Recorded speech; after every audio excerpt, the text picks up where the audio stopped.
Abra sua Bíblia, segunda carta do apóstolo Pedro. Hoje nós vamos começar a expor essa carta, vamos terminá-la lá no primeiro domingo de setembro. Então, convido você, nesse mês aí que vamos passar juntos, que você debruce o seu coração nessa carta. Leia ela. 3 capítulos, você consegue ler toda essa carta hoje. De repente, daqui até setembro, você consegue ler toda essa carta umas 100 vezes aí.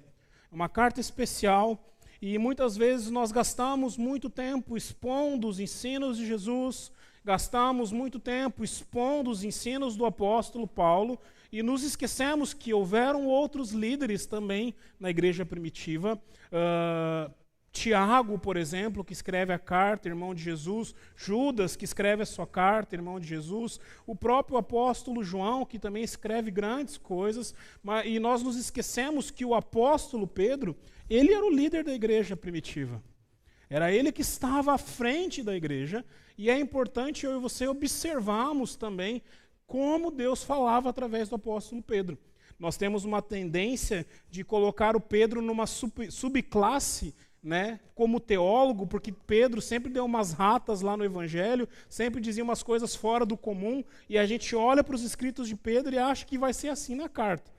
Tolo engano. Convido você a ler não somente então, a segunda carta do apóstolo Pedro, mas também ler a primeira carta, e você vai perceber a transformação desse homem. O Pedro que termina os evangelhos já é diferente do Pedro que assume a igreja no livro de Atos, que é diferente desse Pedro aqui, que agora está pastoreando. Tirando João, na igreja primitiva, que João sentia um coração pastoral, cuidava, chamava a igreja de filhinhos, Pedro é quem tem esse cuidado. As 2 cartas que ele escreve é para crentes que estão dispersos, e não dispersos por causa da pandemia. Não dispersos porque queriam ficar em casa e não vir ao culto, mas estavam dispersos porque estavam sendo perseguidos.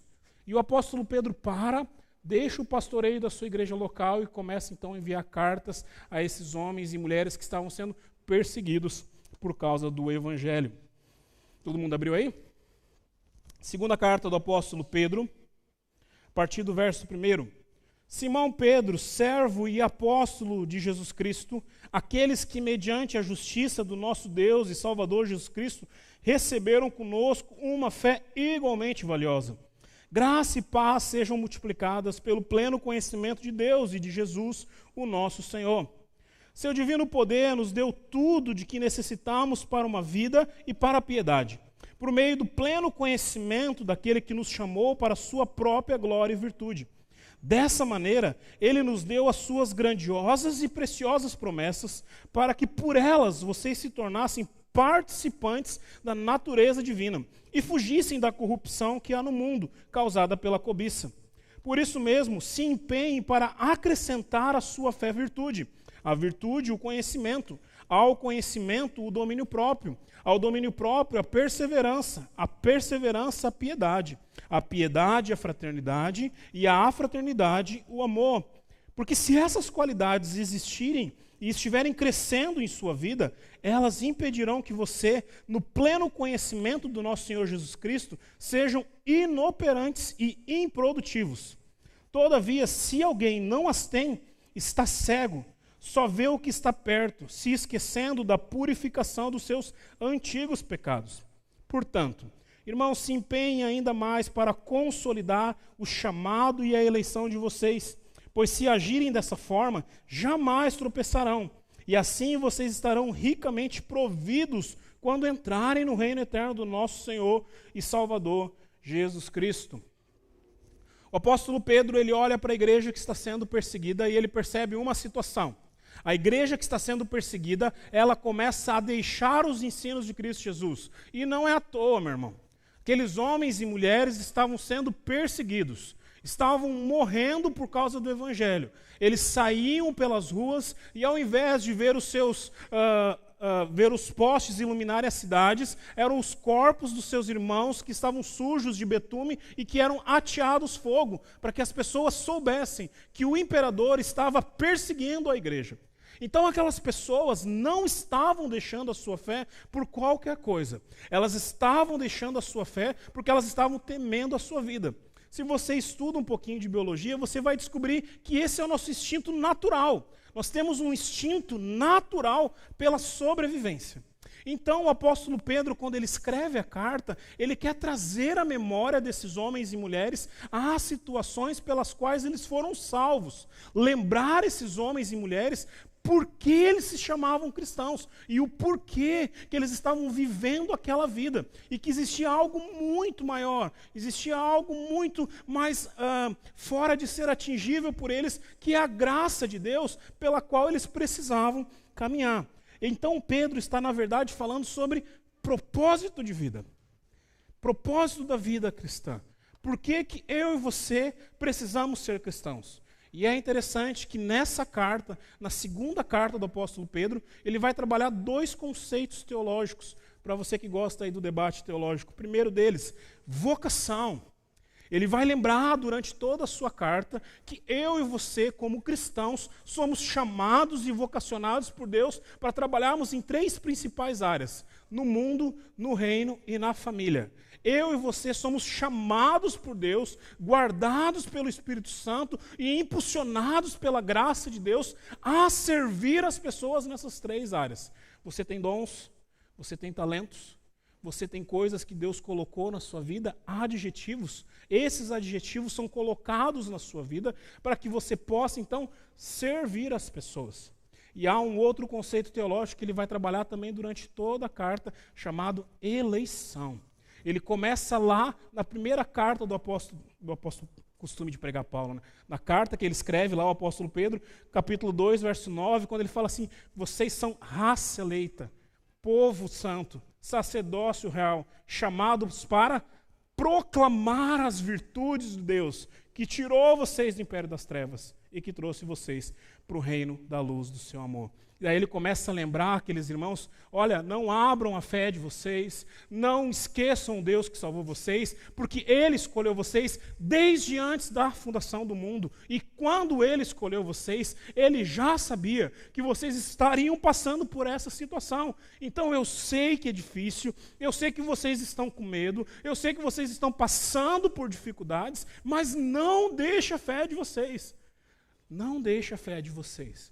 E aí ele começa a colocar argumentos a esses pensamentos, mostrando para as pessoas por que que elas não deveriam abrir mão da sua vocação, por que que elas não deveriam abrir mão da sua eleição. E o primeiro argumento que Pedro vai colocar, e é o que nós vamos trabalhar nessa noite, é o poder de Deus. Ele começa a sua carta falando sobre o poder de Deus, o dínamos, aquele poder de criar as coisas fora do natural, aquele poder que Deus tem de transformar as pessoas. Talvez o poder que aquela igreja estava precisando naquele momento, o poder para ser guardado de um imperador louco que começa a perseguir a igreja, o poder para ter o seu coração transformado, para que quando enfrentasse a morte, enfrentasse o medo, não tastaviasse na sua fé. E o apóstolo Pedro então começa a ensinar a igreja, dizendo que a nossa fé precisa ser abalizada pelo poder de Deus. A nossa fé, ela deve ser sustentada pelo poder de Deus. E aí eu abro um parênteses aqui com você. O quanto você crê no poder de Deus? Em todas as áreas da sua vida. Quanto que você crê? Quanto que você descansa no poder de Deus? O quanto você espera do poder de Deus? Nossa geração, muito pouco. Nós somos bons em várias áreas. Cada dia que passa, a nossa geração evolui um pouco mais. As Olimpíadas estão aí para nos provar isso. Você pode perceber, a cada Olimpíada, os recordes da Olimpíada passada, eles são ultrapassados. O corredor corre mais, o nadador nada mais. Por quê? O corpo humano está nessa constante evolução. E a grande questão nesse processo é que nós deveríamos usar dessa evolução para nos aproximarmos do Senhor. Mas é pelo contrário. A nossa geração usa dessa evolução para chegar diante da sua Babel moderna e dizer: eu não preciso de Deus. Eu posso construir o meu próprio altar e eu posso adorar ao Senhor. O grande problema, eu não preciso adorar ao Senhor. O grande problema é que isso também acontece dentro da igreja. Sabe, as cartas do Novo Testamento, elas são escritas de maneira preciosa para mim e para você. Mas existe um problema que existiu em várias cidades, as quais Paulo escreve, Pedro escreve, João escreve, chamado sincretismo religioso. As pessoas entravam no reino e elas traziam as suas práticas pagãs para dentro do reino de Deus e queriam celebrar ao Senhor assim. Nós, brasileiros, fizemos a mesma coisa. Quando os portugueses nos evangelizaram aqui, a mistura das religiões afros com o cristianismo aconteceu. Por isso que quando você observa as deidades católicas e as deidades dentro das religiões afros, elas são muito parecidas. Mas o problema está quando eu e você queremos fazer a mesma coisa. Nós queremos pegar o Deus da nossa era, chamado ego e poder, e queremos trazer para dentro do Evangelho e viver agora um Deus diferente dentro desse cristianismo moderno que nós vivemos. Nós achamos que Deus ele é poderoso, mas que Ele precisa de mim. Que Deus ele morreu na cruz para me fazer poderoso. Os pastores brigam quem expulsa mais demônio. Brigam quem cura mais pessoas. Quem faz mais coisas. E que ser cheio do Espírito Santo, como você está observando essa palavra desde o começo do culto, é quanto mais de mágica você consegue fazer. Isso não é novo. Atos já mostra isso na história de Simão. Quando viu o apóstolo Paulo fazer grandes coisas, falou: eu vou vender os meus livros de mágica aqui, você me ensina isso que você está fazendo aí. O poder de Deus não é isso, meu irmão. Você vai observar, quando nós observarmos o texto aqui do apóstolo Pedro, que o poder de Deus nos leva a outros fatores de vida. E para não perder você nessa noite, eu quero falar do primeiro ponto. E o primeiro deles é: o poder de Deus, ele é absoluto e completo. Olha o que o verso 3 diz. Seu divino poder nos deu tudo que necessitamos para a vida e para a piedade. O seu poder nos deu tudo que necessitamos para a vida e para a piedade. Todas as vezes que a Bíblia usa esses superlativos, você deveria guardar isso. Não é português, você já me viu falar isso várias vezes aqui desse púlpito. Não é português, onde sempre tem uma regra, sempre tem uma exceção à regra. Não. Se a Bíblia aqui está falando que o poder nos deu tudo o que precisamos, primeiro para a vida, e a ideia de expressão de vida aqui traz a ideia de cotidiano. A ideia de vida aqui traz a ideia daquilo que é corriqueiro, daquilo que eu e você vivemos no nosso dia a dia. E aí você pode colocar várias esferas. Deus, o poder dele, te deu tudo que você necessita para o seu ambiente de trabalho. Deus te deu tudo que você precisa para a sua vida familiar. Deus te deu tudo para a sua vida na sua faculdade.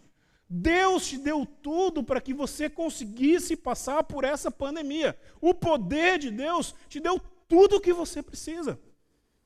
O que mais você precisa, então? O que mais você quer buscar?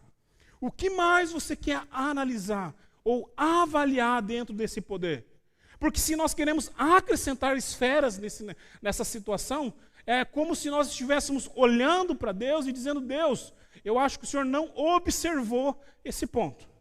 E nesse ponto eu quero te dar um conselho. Deus, eu acho que o Senhor não observou essa esfera aqui. E nessa esfera eu quero te dar uma ajuda, porque nessa esfera aqui o seu poder não é tudo. E é isso que Pedro está virando para aquela igreja, que estava sendo perseguida e morta, e dizendo: o poder de Deus deu tudo que vocês precisam para vocês viverem. E aí você tem que colocar mais um adendo ali.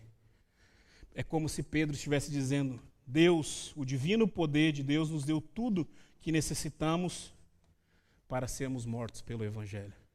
Porque era isso que a igreja estava passando. Deus deu tudo o que você necessitava para passar fome por causa de Cristo Jesus.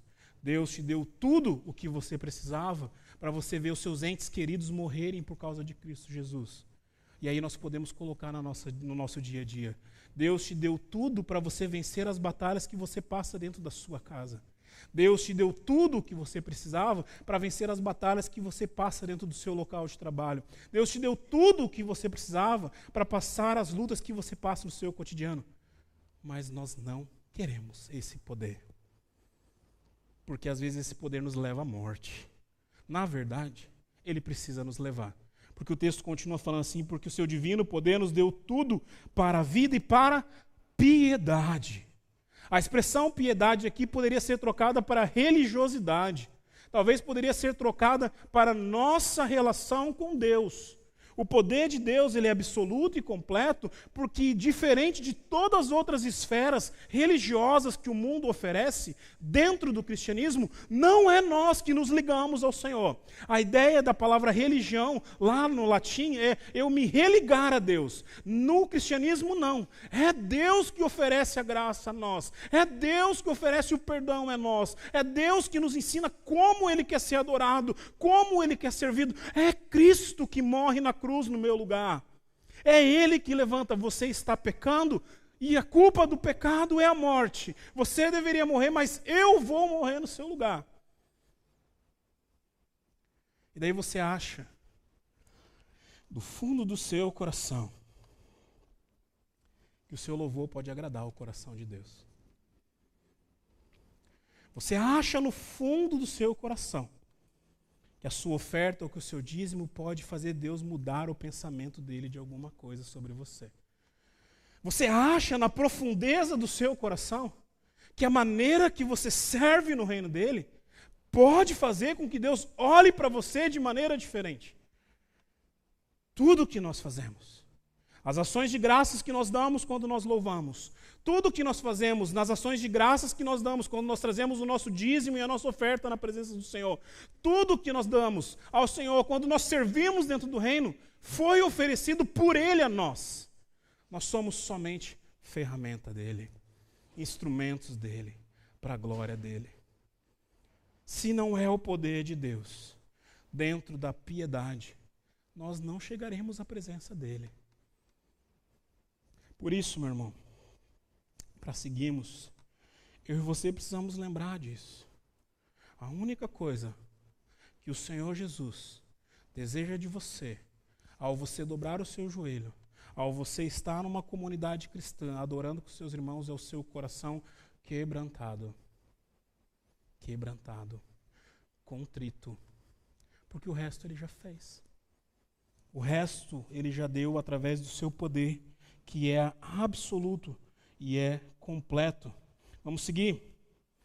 Verso 4. Dessa maneira Ele nos deu as suas grandiosas e preciosas promessas, para que por elas vocês se tornassem participantes da natureza divina e fugissem da corrupção que há no mundo, causada pela cobiça. O poder de Deus nos livra do pecado para uma vida santa. Tem um país no mundo que eu tenho muita vontade de conhecer. Eu não quero conhecer Israel. Você nunca vai ver caravana do pastor Rodrigo para conhecer Israel. Respeito todos os pastores que assim fazem. Tá? Mas tem um país que eu queria conhecer. Índia. Já observou a religiosidade da Índia? Já observou como ela mexe diretamente com a gente? Os caras não deixam você fazer churrasco lá, porque a vaca é sagrada. Mas sabe algo que me encanta quando eu começo a estudar um pouco da religião lá na Índia? Eles valorizam o templo. Eles valorizam o templo. Tem pessoas que cuidam do templo, zelam por ele. Você chega lá, você é turista, você não pode entrar de qualquer maneira. Templos milenares que existem lá. Você tem que fazer um pré-agendamento. Você tem que fazer um pré-estudo para saber o que você pode ou não pode fazer. Porque eles creem piamente que se você fizer qualquer coisa errada lá dentro, o Deus que eles adoram vai amaldiçoar você. Eles creem que o Deus deles habita naqueles locais. Nos templos tibetanos, subindo os montes onde ninguém vai.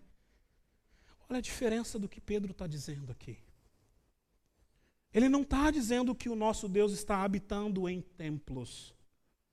Ele não está dizendo que todo o poder e a autoridade de Deus é como os deuses gregos, que quando Zeus ficava bravo, raios saíam do Olimpo. Não, não é isso que ele está dizendo aqui. Ele está dizendo que esse grande poder que Deus concede através de Cristo Jesus nos permite participar da divindade de Deus. Em outras palavras, esse poder absoluto de Deus faz com que o Criador passe a habitar dentro da criatura. Em outras palavras, para você entender ainda melhor, Pedro está dizendo que a partir desse poder, o Espírito Santo habita dentro de nós, para que eu e você possamos agora não querer mais o pecado e viver uma vida santa, de santidade na presença de Deus. O tibetano não vai dizer para você, ou o indiano não vai dizer para você, que o Deus dele habita dentro dele. Porque ele sabe que ele é falho. Os deuses gregos jamais habitariam dentro dos seres humanos, porque para o grego a matéria é pecaminosa. O nosso Deus se faz carne, habita entre nós, para nos dar a oportunidade de vivermos em santidade na presença dele. E aí é um tapa na cara.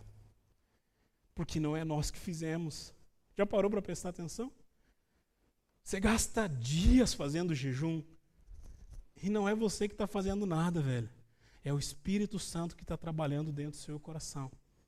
Você passa horas estudando a palavra do Senhor. Não é você que está se dedicando, velho. É o Espírito Santo que está movendo o seu coração a fazer isso. Você começa a orar mais tempo diante de Deus e você passa agora, eu sou um super crente, eu quero sempre estar na presença de Deus. Não é você, velho. É o Espírito Santo nascendo e crescendo dentro de você. O poder de Deus nos livra do pecado para que a gente possa viver em santidade. Aí a pergunta que eu faço para você nesse ponto é se viver uma vida de santidade é suficiente para você. E aí você não precisa me responder. Guarda essa resposta no íntimo do seu coração. Porque a Bíblia não te promete nada. Está vendo aqui que Pedro está falando? Ele nos deu as suas grandiosas e preciosas promessas para que você realize tudo aquilo que está no seu coração. Não. Ele te deu as grandiosas e preciosas promessas para que você se tornasse o homem mais poderoso da terra. Não. Ele te deu as grandiosas e preciosas promessas para que você fosse o ser mais religioso da terra. Não. Fala que ele nos deu as grandiosas e preciosas promessas para que a partir delas nos tornássemos participantes da divindade. E assim fugíssemos da corrupção. Uma maneira simples de você saber quem está dominando o seu coração é para qual lado você está correndo. Esses dias jogando com os meninos um videogame lá em casa, eu estava jogando um videogame de corrida. Em algum momento, eu me perdi na corrida e eu comecei a andar para o outro lado. E é interessante, porque a inteligência artificial começa a piscar na tela, dizendo, uma luzinha vermelha, dizendo que eu estou indo para o lado contrário que eu deveria ir. E que eu tinha que virar o meu carro para o outro lado e seguir. E você sabe, fazendo isso eu cheguei em último, né? Isso é natural lá em casa. É isso que Pedro está dizendo aqui. Com o Espírito Santo habitando dentro de nós, nós vamos fugir do pecado. Nós vamos andar na direção contrária do pecado. Nós vamos ir para o lugar onde Deus deseja que nós fomos, e não o nosso coração. Daí eu volto a te perguntar. Será que o poder de Deus, a santificação que esse poder traz, é suficiente para você viver uma vida cristã? Ou você quer algo mais? Quando nós pecamos, a resposta que vem à tona é que nós queremos algo mais. Deus, o Senhor tem propósitos para o meu casamento, mas eu tenho outras ideias aqui e eu quero fazer dessa maneira. Deus, o Senhor tem propósitos aqui para a minha vida financeira, mas eu quero fazer de outra maneira porque eu penso assim. Deus, o Senhor tem propósitos para a minha vida em comunidade, mas eu quero fazer de outra maneira porque eu acho que é melhor assim. Deus, o Senhor tem propósitos para o meu corpo, para a minha vida como um indivíduo, mas eu tenho outros propósitos e eu vou fazer assim. E isso aqui se chama pecado. E isso aqui mostra quem habita no seu coração. E daí algo que você me vê falar várias vezes nesse púlpito. Não é as suas atitudes que tem que mudar. O que você tem que rever é a sua filiação. Isso é problema de filiação. Não adianta eu subir no púlpito e dizer todos são filhos de Deus, porque isso revela que não é. Não adianta eu subir no púlpito e dizer para você que todos são joio ou que são trigo, porque isso revela que não há diferença.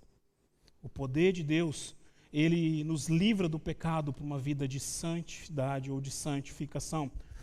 Terceira ideia que eu quero trabalhar com você, verso 5 ao verso 9. Eu não vou ler todo o texto por causa do horário, mas eu queria que você guardasse que o poder de Deus, quando Ele nos livra do pecado, Ele nos leva a frutificar.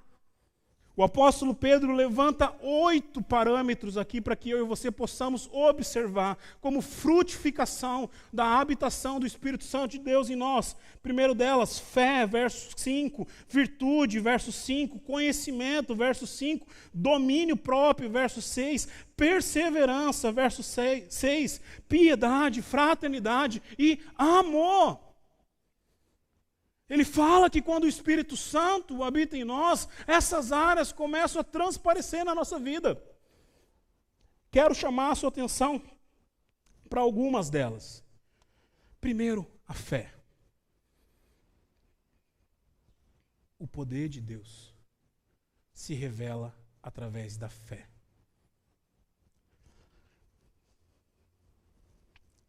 Se você sair daqui nessa noite, entrar no seu carro, botar a chave no console, bater a chave, o seu carro vai ligar.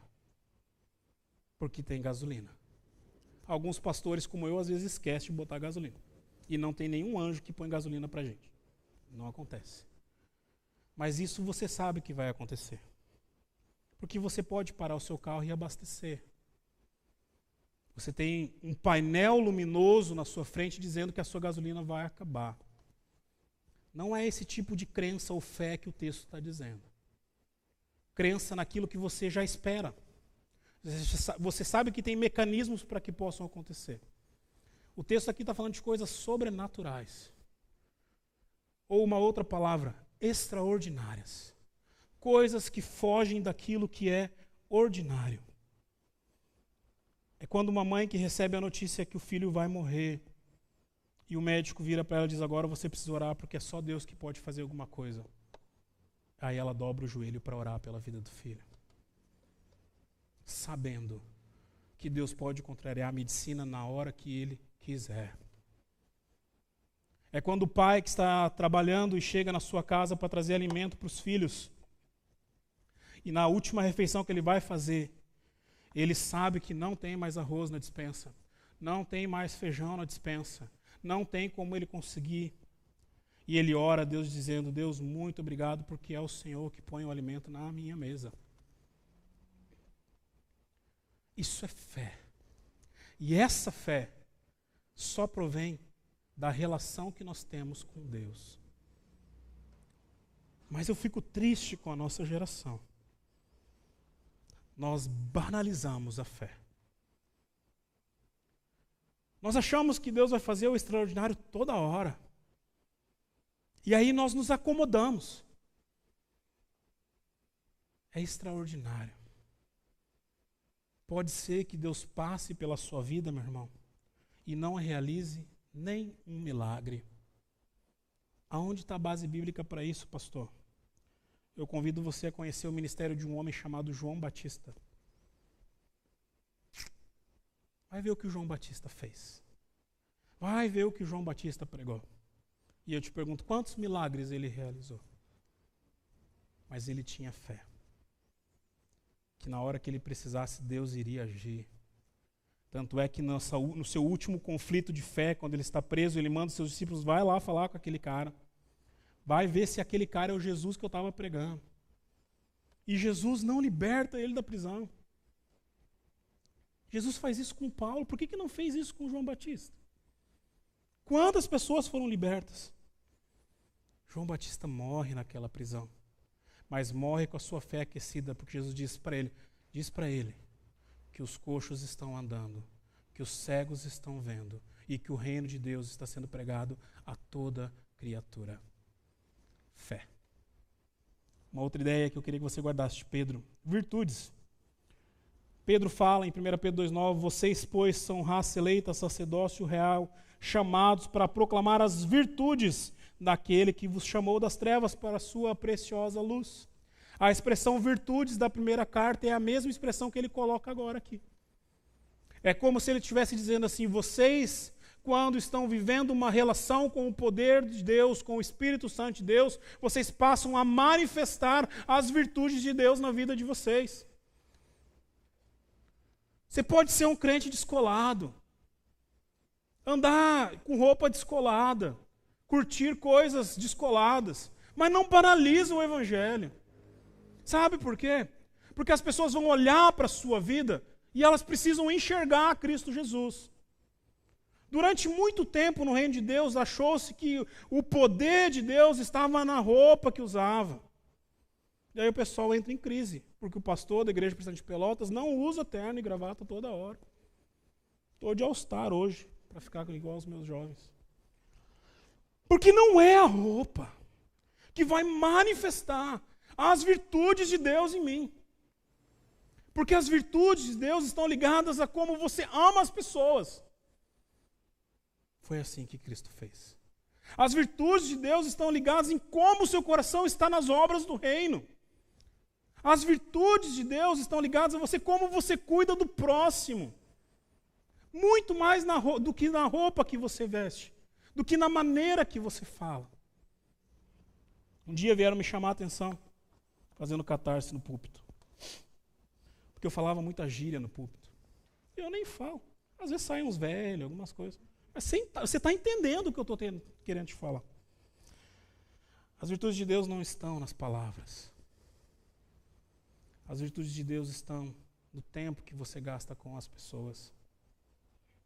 E se existe algo que Pedro me ensinou, que Paulo me ensinou, e que eu espero que você esteja aprendendo na nossa igreja, é que as vidas são mais importantes. Muito mais do que templo, muito mais do que roupa. É estar junto, comunhão, virtudes. É como se Pedro estivesse olhando para aquela igreja e dizendo, olha, Deus tem coisas lindas e maravilhosas que o adjetivam. E agora vocês podem expressar isso na vida de vocês. Cristo foi morto e crucificado. Agora vocês podem expressar essas virtudes. Cristo foi perseguido. Agora vocês também podem ser perseguidos. Cristo morreu. Agora vocês também podem morrer. Virtudes. Por fim, dentro dessas boas obras, ou desses frutos que o poder de Deus coloca em nós, amor. Perceba, nós traduzimos as duas últimas. Tem mais um ponto ainda, Ernesto. Tá bom? Falando de fraternidade e amor. Fraternidade é o amor que você sente pelo próximo. Igreja, você me ama com amor fraterno. Eu amo você com amor fraterno. Daí a gente poderia acabar ali. Mas Pedro, ele vai no rim. E ele fala que um dos frutos que nós temos quando o poder de Deus está em nós é o amor. Daí eu convido você, acesse as plataformas da igreja. Pouco tempo atrás eu falei sobre o amor ágape, o amor incondicional. É esse amor aqui que Pedro está falando. Eu e você somos chamados para demonstrar esse amor pela vida das pessoas. O poder de Deus é absoluto, ele é completo. O poder de Deus nos livra do pecado para uma vida em santidade. O poder de Deus nos leva a frutificar. E por fim, verso 10 e verso 11, o poder de Deus nos conduz à eternidade. Todas as vezes que você lê uma carta ou um texto bíblico e tiver a palavra portanto, você precisa voltar a alguns versos. Porque o escritor ali está concluindo o pensamento dele. Tá? E ele fala assim, portanto, diante de tudo isso que eu acabei de falar para vocês, portanto, irmãos, se empenhem mais para consolidar o chamado e a eleição de vocês, pois se agirem dessa forma, não tropeçarão. E assim vocês estarão ricamente providos quando entrarem no reino eterno do nosso Senhor e Salvador Jesus Cristo. E aí aqui Pedro não está falando sobre o reino dos céus. Essa expressão, no reino eterno do nosso Senhor e Salvador Jesus Cristo, Pedro queria dizer assim, vocês vão estar ricamente providos quando os caras vierem e matarem vocês. Mas daí alguém deu um conselho para Pedro e falou, Pedro, não é legal você escrever dessa forma. Então ele escreve assim, quando vocês entrarem no reino eterno. Você só entra no reino eterno, meu irmão, quando você morre. E alguns teólogos usam desse texto para dizer que aqui você precisa galgar a sua salvação. Não é isso que Pedro está dizendo aqui, não. Ele está te demonstrando que o poder de Deus, ele vai ter o ideal, ele vai ser o fio condutor para conduzir você até a eternidade, até o seu último suspiro. Como pastor, e uma experiência que os médicos também têm, nós temos a oportunidade de estar com as pessoas nos últimos momentos de vida delas. E eu sou tentado a dizer a você, pelas experiências que eu tive no meu ministério, que ali eu conheci as pessoas de verdade. Ali eu vi maridos confessarem coisas que não confessaram para suas esposas. Esposas também. Filhos também. Pais também. Pessoas que olhavam para mim e diziam, pastor, eu devia ter orado mais, devia ter lido mais a Bíblia, devia ter estado mais com a igreja. Devia ter feito coisas diferentes das coisas que eu fiz. E muitas vezes eu não sei o que dizer para essas pessoas. Queria ter o poder para orar para ele e dizer, então tá bom, revive aí mais 15 anos de vida, como Deus deu para um rei no Antigo Testamento, e muda a sua vida. Mas às vezes não dá. Às vezes é o último suspiro da pessoa. O grande problema, quando nós vemos situações desse jeito acontecer, e aí me deixa triste ao sair dos hospitais, ou quando acontece às vezes até na casa das pessoas, é porque elas estão no último momento da sua vida, e elas ainda não compreenderam uma verdade. Não é o que elas fazem que conta. É aquilo que Cristo fez. Porque no fundo, o que está conduzindo aquelas palavras delas a mim, é como se elas estivessem se justificando, para que elas pudessem agora se justificar também na presença de Deus. Porque elas estão com medo, na verdade, de que ao fechar os olhos, elas vão estar com o diabo e não com o Senhor Deus. Então estão tentando em todos os arcabouço do seu poder ainda galgar a salvação. E aí Pedro vem e diz assim, é o poder de Deus que conduz você à eternidade. Religião egípcia. Sim, o pastor é teólogo, tem que estudar religião, então em algum momento eu tenho que falar com vocês sobre essa religião. Ensina que quando você morre, você tem que levar uma moeda para colocar na presença da balança, porque ali você vai ser medido. E se por um acaso você não for encontrado apto, você não vai entrar no céu deles. No cristianismo é diferente. O escrito de dívida já foi pago. O poder, porque não é uma balança que nos espera. O que nos esperava era o poder da ira de Deus. Você gosta muito de um versículo. Vejo muitos crentes colocando na sua timeline para-choque do caminhão, que fala assim, agindo eu, quem impedirá? Quando a ira de Deus agisse, nada poderia impedir também, para você mensurar o tamanho da ira de Deus. Aí o poder de Deus em Cristo Jesus vem e barra essa ira. E aí, por isso que Pedro está dizendo, se empenhem para consolidar o chamado, ou seja, vivam uma vida santa, vivam uma vida em piedade. Porque se vocês agirem assim, vocês vão tropeçar menos, vocês vão pecar menos. E dessa forma, quando vocês fecharem os olhos, dessa forma, quando vocês derem o último suspiro, vocês vão dar em paz. Em paz. Sabendo que o que espera você do outro lado do rio é a glória de Deus. Sabendo que o que espera vocês do outro lado do rio É a presença daquele pelo qual vocês viveram a vida inteira de vocês. O poder de Deus nos conduz à eternidade.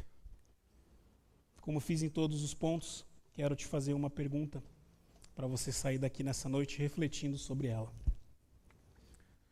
O apóstolo Pedro ele termina o verso 10, o verso 11, mostrando a nossa vida de santidade, dizendo: vocês têm que agir melhor para vocês pecarem menos. Se essa vida de santidade não serve para você, como eu te perguntei 3 pontos atrás aqui, para que você quer ir para o céu? O que você quer fazer lá? O que você quer viver depois da sua morte? Se a relação com Deus aqui não serve para você, se os projetos e planos de Deus aqui não servem para você, por que servirão depois da morte? A resposta dessa pergunta que vai diferenciar as pessoas que fecham seus olhos e cantam Maranata, vem. Sabe por que elas cantam assim? Porque aqui nessa terra elas já estão desfrutando da presença de Deus. Em outras palavras, elas estão dizendo: Deus, se aqui, no meio de tanto pecado, de tanta corrupção, de tanta coisa podre que existe, é maravilhoso estar na tua presença, eu quero estar eternamente na sua glória.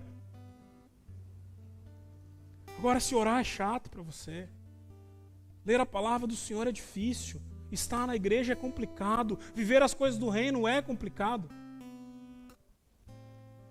reveja a sua filiação. Reveja a sua filiação. Vamos cantar? Agora sim. Eu vim aqui pra te encontrar, pra te ouvir, pra me render mais uma vez. Não temerei, não vou fugir, vou aceitar o teu querer, eis-me aqui.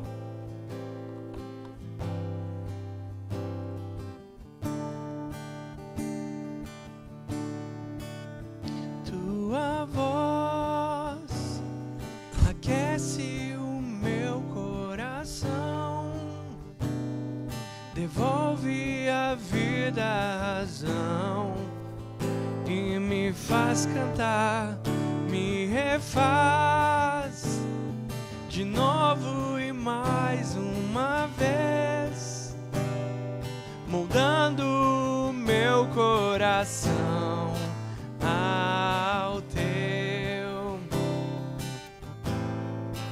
ao teu. Eu abro mão de decidir o que é melhor, vem governar meu coração. És o meu Deus, o meu Senhor, dono de mim, e mais ninguém me ama assim.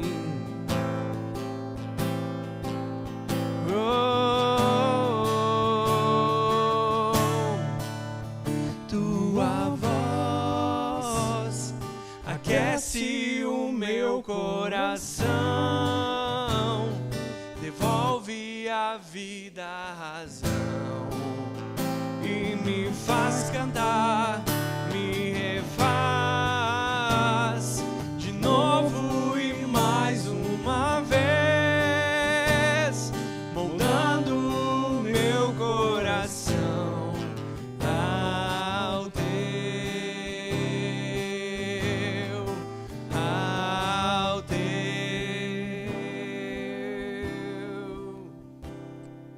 Deus, nessa noite, Pai, quando olhamos para essa realidade aqui do texto de Pedro, uma igreja que estava morrendo pelo Senhor,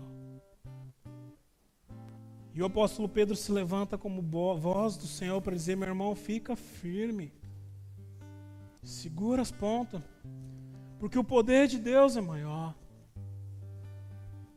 Deus, eu sinto vergonha da nossa geração, da minha vida, Deus, porque passamos por situações bem menores, bem aquém, Deus, do que os nossos irmãos estavam passando.